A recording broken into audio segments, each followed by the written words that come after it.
what we do in the midst of this sin-sick age that has rejected the gospel and perverted the gospel and replaced the gospel with that which is not the gospel.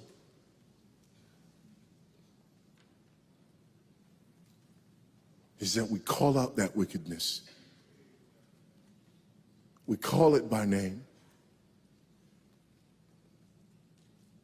And we remind people of the good news of the gospel again and again and again until it tastes sweet to them. When people say, no, our problem is this, our problem is that, we say, no, our problem is that God created the world. And God created man, and he put man in the garden to keep the garden, and he gave the man a command. And he held that man to perfect, perpetual obedience to that command, and he promised him life if he kept it, and death if he didn't. And he didn't keep it, he ate. And because he ate, because of that one man, sin entered the world, and death through sin. And everyone born from that man through ordinary generation inherited that man's sin nature. And because of that sin nature, sins proceed from it. And our world is broken because of that sin. And we stand guilty before a holy and righteous God.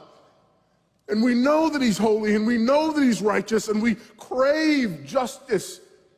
But the problem is that if God gives us justice, we all die. And so that God, in his goodness and in his mercy, sent forth his son, who was not born of ordinary generation, but was born of a virgin. Yes, the virgin birth matters. Why? Because if he's born of ordinary generation, he's born in sin. But because he's not born of ordinary generation, he's not born in sin. He's clean of sin. His record is clean. And he keeps his record clean. And he obeys God's law. And because he's fully God and fully man, he obeys the law of God on our behalf in his active obedience. And then in his passive obedience, God made him who knew no sin to be sin for us. All we like sheep had gone astray.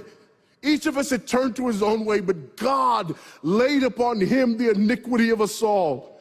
And Christ died for sin once for all, the just for the unjust. And God imputes our sinfulness to him. And he nails our sinfulness to the tree.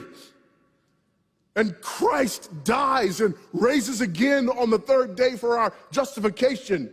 And there's another imputation. The righteousness of Christ is actually imputed to us so that God can be both just and the justifier of the one who places faith in Jesus Christ.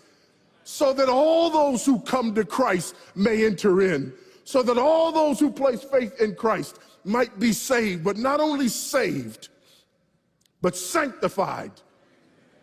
Because he's the firstborn of many brethren. We're justified and we're adopted into the family of God. And we're sanctified. And as his children, we begin to bear the family resemblance. And we're further sanctified throughout this life by the very same gospel that saves us. Until one day when it's all said and done, we're not just saved from the penalty of sin. We're not just saved from the power of sin, but one day we're glorified and saved from the very presence of sin. That's the gospel that we preach. That's the gospel that we need. And that's the gospel that's more than enough.